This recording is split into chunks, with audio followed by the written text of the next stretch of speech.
Okay.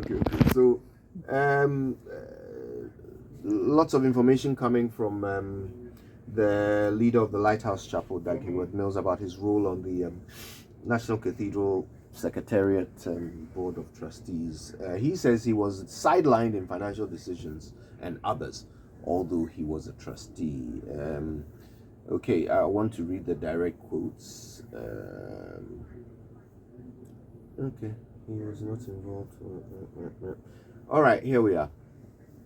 He resigned in August, as we are aware, and he wrote a letter which I think came into the hands of City FM, and among other things, he said that his contributions were, quote, trivialized and set aside. He says, I have been a reachable and available trustee and attended every single meeting of trustees since the pandemic began, in person and by Zoom, and the records will show that. If I say that I, as a trustee, do not know many of the financial and technical issues concerning the cathedral, it means the discussions about the National Cathedral were held by some people outside the trustees' meeting, or perhaps in a forum that I was not present or invited to. On the one hand, the National Cathedral is said to be a government of Ghana project with the government taking financial decisions. Yet on another hand, at meetings, it is implied that the trustees have taken or participated in taking some decisions. Yes, I can see how that would be confusing to someone. So lots of other things are said. He talks about a certain amount which was paid on September 8, 2021. Oh no, this is now talking about what's it called? The other issue. Yes. Kusi Boateng's issue. Okay. So yeah, this is what former trustee who has now resigned is saying, that these are some of the reasons why he resigned. He didn't feel like he was really part of the decision-making process. They would attend a meeting where he believes he's a trustee, and so financial decisions are to be made there, but it appears that decisions have already been made outside the body that he's a member of. And these are some of the things that contributed to his resignation. Okay, yeah, and he was also talking about he not being necessarily made a director of the, what they call it, when it was incorporated, that he was not involved. I mean, at every stage.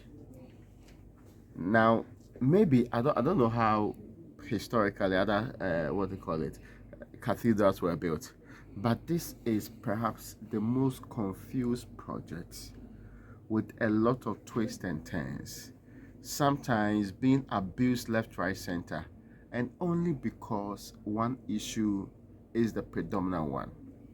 The issue is that instead of church leaders and a certain Christian community taking charge and delivering their project, it became more like a government funded, government promoted. The Republic of Ghana is still pumping huge amounts of money into this project in the name of seed money, as they said previously. And there's an unending twist. In fact, virtually every week there's a new story about this particular cathedral. I mean, for some of us who sometimes somebody wrote on Facebook, "Aspire a thought for a cathedralist," who stuck out her neck from the beginning and said we supported the building of this project. Every single day we are given a new reason why we might have made a wrong decision. Every single day the reasons for which we supported it has been called into question, and this is just because of the political involvement and the things around it. Because churches are built, churches in this country, without controversy. Dag Heward-Mills, he has a huge, what they call it, cathedral. Yes. There are a lot more of these ones in this country. The only problem here is that, contrary to the earlier belief, beyond giving land, the state decided that it was going to fund this with very strange means. And every single week, instead of actual building, we are sinking money into some bottomless pit. People are taking it left, right, center. Sometimes it's very difficult to even account for it. I'm told that another pastor, the leader of the Presbyterian Church, the Reverend Professor Omanyo, also has also left the cathedral's fold. It is increasingly becoming clear that people whose reputations are inextricably intertwined with the cathedral will have to be thinking twice about their continued support or promotion of this particular project, because it's becoming problematic. Well, it is. I mean, but you see, in all of this, I ask a very simple question. In all of this, I ask a very simple question. What's the justification to build a cathedral? Why? Why do we still want to build a cathedral? And you see, today we're told, the 80 million has been taken toward the roads and highways ministry. But the president is still telling you that by the time he leaves office, there would have been a significant development when it comes to the cathedral. And you have the clergy supporting the president, some of them supporting the president. They go there, sing praises, and that's the end of it. We have no justification to build a cathedral. And the clergy, who see nothing wrong, should begin to advise the president that, look, in these times, we don't have to put in a peso from the state in building a national cathedral. In fact, if there's anything the clergy can do and do very well, they can actually contribute to the development of this country by helping build some of the things that would have needed that the country is not building. And stop this whole cathedral thing. Why? Who told you we needed a place of national worship? Who said that? There's someone who said that.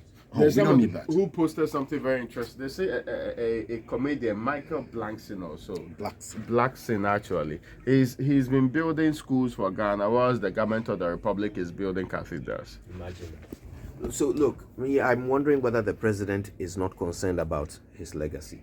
Because this one, long after you die, people will point to this building and talk about what you did to make it to make it, to get it built. What you did to get it built.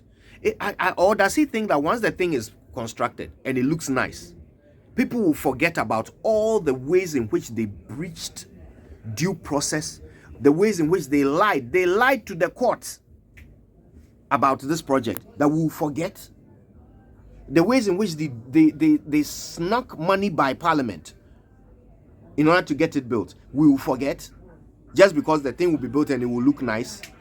Does he not understand that this embarrassment will last forever? Doesn't he care? What part does he think will be his reward at the end of this process if he doesn't listen to the people whose money he's using to build it? Hey.